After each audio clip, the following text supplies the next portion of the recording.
Okay, so we've got our image open in Photoshop and we're ready to start manipulating it to create our outfit post layout. So the first thing we need to do is create the shapes that are going to be our colour swatch element in this particular layout. To do that, the first thing we need to do is make sure that our foreground colour down here is white, and then we're going to use the shape tool to create that background image. So holding the mouse down on this shape tool here, we're going to select the rectangle tool, and then all you need to do to create the shape is click and drag it out to the size and shape that you want it. And I want mine to be about there, so I let go and then I've got the shape, but you'll see that it's got a black border around the outside and we don't want that.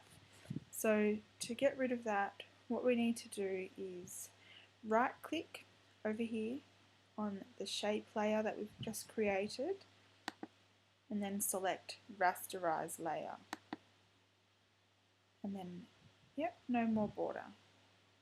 The second thing we're going to do is lower the opacity or make it more transparent.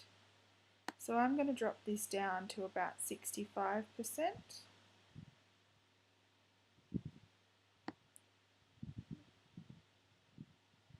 As you can see through the white shape now, and you can see faintly the wall behind.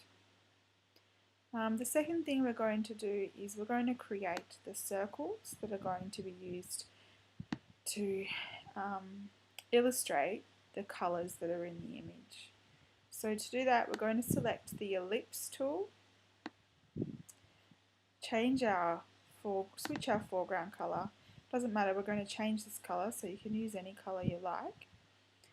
I'm just using this peach one here because that's what was open. Holding down the shift key while you draw the circle, click and drag it out until you've got a shape and size that you like. The reason we hold down shift is because it makes it a perfect circle as opposed to a misshaped circle like an oval. Then we need to do the same thing and rasterize that layer. So again, we've got no borders around the outside. What we need to do now is we've got one circle, but we need 4 of them. So to do that, we're going to grab this shape layer, this shape number 2, and we're going to drag and drop it over this little icon down the bottom here that looks like a piece of paper. Drag and let go, and it creates a copy for us. So then we're going to do that again. So now we've got 3 and 4. So this is our original one, and so forth. So this one will be the one at the very top, the second one, the third, and the fourth. So keep that in mind when it comes to moving them around. Now we need to have this second shape layer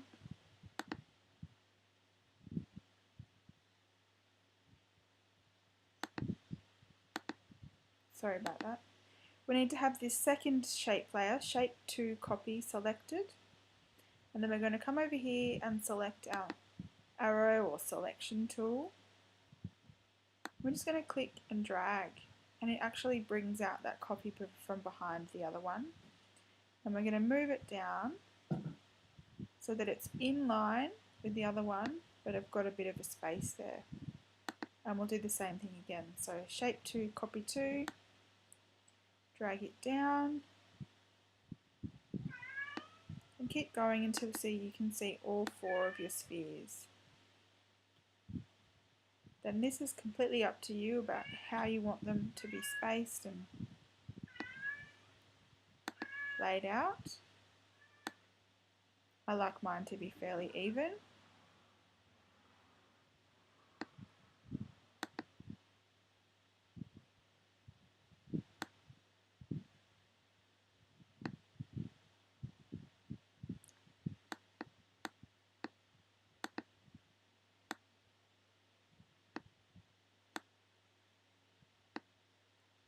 There we go. So they're not perfect, but I can always go and fix them later. So we've got our 4 circles ready for filling in with the colours from this outfit here.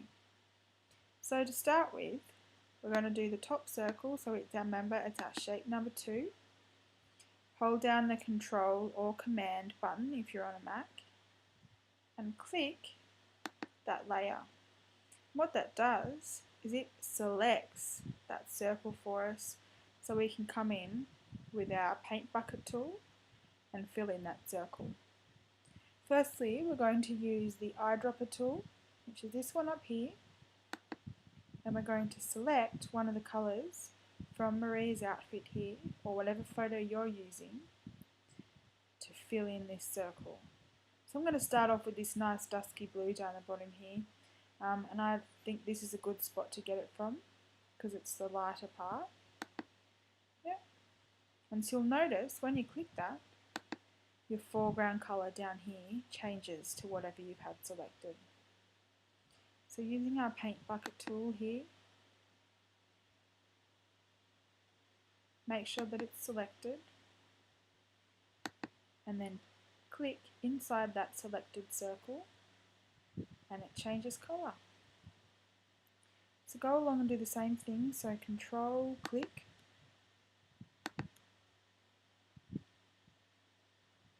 on the next image, on the next shape, make sure that that layer is selected or highlighted with purple too. Using our colour picker or our eyedropper tool, come and choose the next colour that you want. I'm going to choose this nice lovely bright turquoisey blue from Maria's earring here. And then with our paint bucket tool, fill in the circle. So I'm just going to go through and do the rest of these.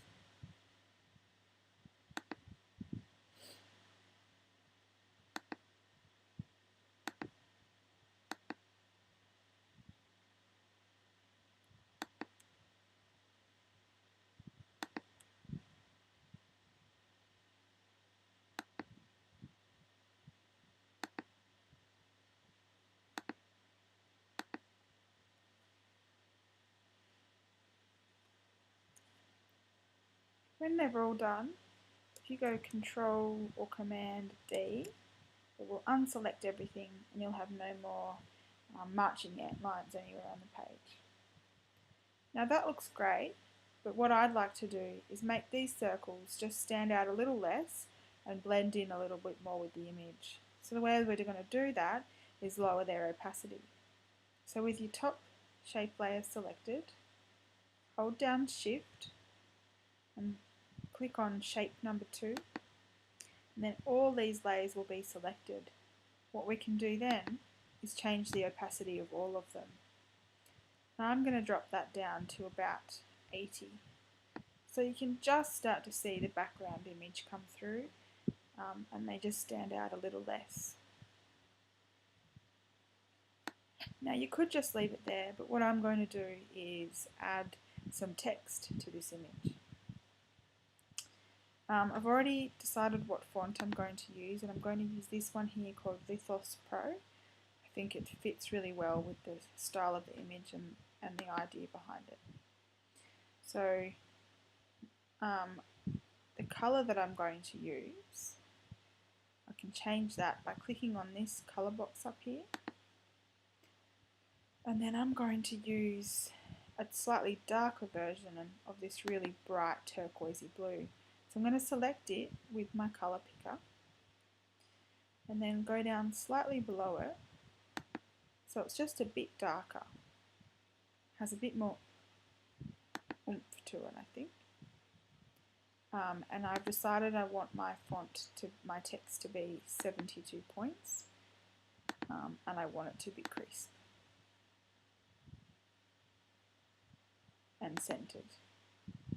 So then I've got my type tool selected over here on the left hand side, the horizontal type tool. I'm going to go over to the image and around about where I want the text to go, I'm going to click and drag out until I've got a text box big enough for what I want to write. Now the title of Maria's blog post was Navajo Dreamer, or I think the dress she's wearing is a Navajo Dreamer dress. So that's going to be what I'm going to call this layout.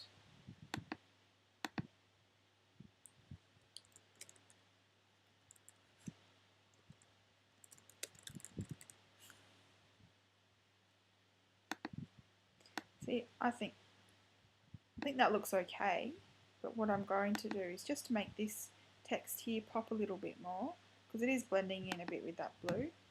I'm going to come in and select it, and I'm going to make it just an off-white colour, heading towards the blue, but really quite very, very pale. And we'll see how that looks. Yep, still not standing out as much as I want it to. So I'm going to, with this font, there's a bold option which is called black.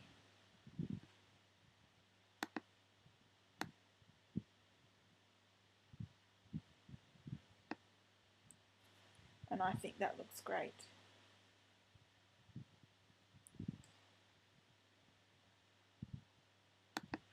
I'm just going to fix up my colour swatch circles just a little bit. They're a little bit out of alignment.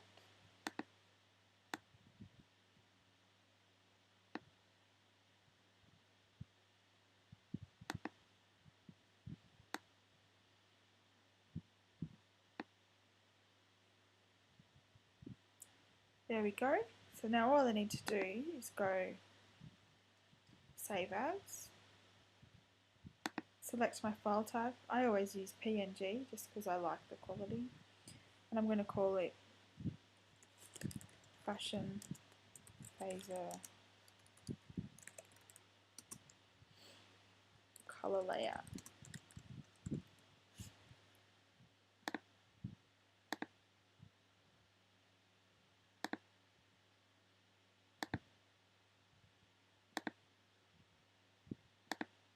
Okay. So that's that finished. If you'd like to download the file, the Photoshop file, click the link below and it'll take you to a file host, and you'll be able to download it and you can play around with it there. Anyway, good luck, and if you do create one of these layouts, I'd love to see it. Thank you. Bye.